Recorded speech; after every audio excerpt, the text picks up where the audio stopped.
ये बताइए आपकी बच्चियों के साथ क्या घटना घटित हुई है? हमारे बच्चियाँ गई थी दुकान पर, संडे दिन छुट्टी था, स्कूल नहीं गई थी। और लोग साबुन लेने जा रही थी तो रास्ते में वहाँ तीनों साथ गए। उसके कमरे के सामने जब खेत में पहुंची उधर, किसके? अभयराज बिंद। हाँ। तो बोला आ जाओ, तुम्हें 5 रुपया देते हैं। लोग नहीं जा रहे थे तो फिर टॉफी चॉकलेट कहीं और चॉकलेट लेके रखा हूँ, आ जाइए। जब तीनों गए तो तीनों को चारपाई बांध कर मुँह बांधा और तीनों को चड्ढी उतार के उंगली डाल रहा था। कह लो मेरा लाड़ चाटो कैसा लग रहा है। अच्छा, ये कौन कह रहा था? अभयराज बिंद। तो इन्होंने तीनों गई, जब खूब शोर चिल्लाने लगी, उंगली डाल रहा था, रोने लगी, तब जाके छोड़ दिया। तो तीनों रोते रोते आई घर पे बताएं। जब हमको सूचना मिली, जब हमारी बच्चियां रो के बताए तो मैं इसके घर पहुंची। तो हमका चाचा आपने ऐसा क्यों किया? आपकी बच्ची मेरी नातिन लगती है ना। बिल्कुल। तो बोला कि नहीं कसम खा रहा हूँ, मैं कुछ नहीं कर रहा हूँ, मैं उखड़ जाऊँ, ये शब्द बोला। तो बाकी उसकी पत्नी हमसे लड़ाई करी, उसकी बेटी हमको मारने बोली, लापरवाही की, आपको मार देंगे, हमारे पिताजी को इल्जाम लगा रही है। तो सर हमने फिर थाने गई, FIR हमने किया। थाने पे जब आप जाती हैं तो तुरंत तत्काल कार्रवाई पुलिस कर देती है? कार्रवाई किया और मैंने वहाँ FIR किया। उसके बाद इन्होंने घर छोड़ के भाग गया। फिर प्रशासन पकड़ी, इसको जेल भेज दिया जी। बाकी इनका मेडिकल भी कराया सर, भी 64 का बयान नहीं हो पाया है जी। तो इसको इतनी सजा मिलनी चाहिए, जीवन कारावास। आप DCP साहब से क्या कहना चाहेंगे? चाहेंगे सर कि इसका जीवन कारावास हो जाए। आजीवन कारावास होना चाहिए। अगर नहीं हो रहा है तो ये छूट कर आएगा तो आज इन बच्चियों के साथ किया, कल और किसी बच्चियों को टारगेट करेगा। जी सर।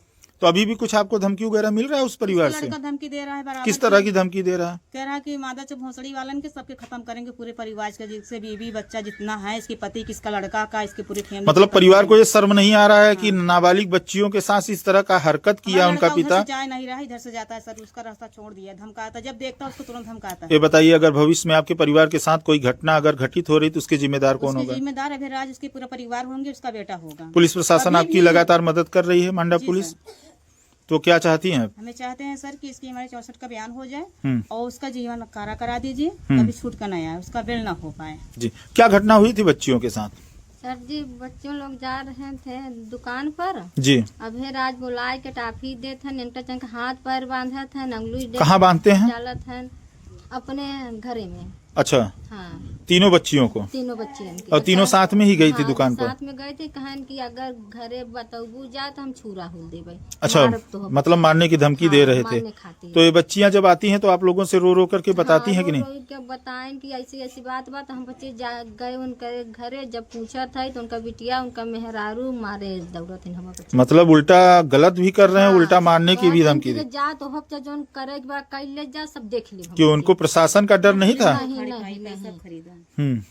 तो वो कुछ नहीं बोलत हैं। उनका बिटिया, उनका मेहरारू चाव चाव चाव चाव करे हैं। इस तरह की हरकत कर रहे हैं। अभी भी धमकियां कुछ मिल रही हैं? हाँ सर जी, कहा था हम छूट के आएंगे तो ये दोनों का वेतन के मारेंगे। अच्छा, मतलब आप लोगों को डर अभी भी सता रहा है कि आपके साथ कुछ? हमारे है, एक बेटा इनके है। अच्छा, आप इनकी क्या लगती हैं? ये मेरी देवरानी है। अच्छा, आप देवरान जेठान हैं। बच्चियां तीनों किसकी हैं? एक चाची की लड़की है और एक हमारी है। तीनों बच्चियां आपकी हैं? किसकी? अलग अलग है। अच्छा, कितना उम्र होगा तकरीबन तीनों बच्चियों का? आराध्या है 9। नाम न बताइए। एक 7 साल की है, एक 9 साल की, एक 10 साल का है। अच्छा, मतलब सभी अभी नन्ही बच्ची हैं, परी हैं।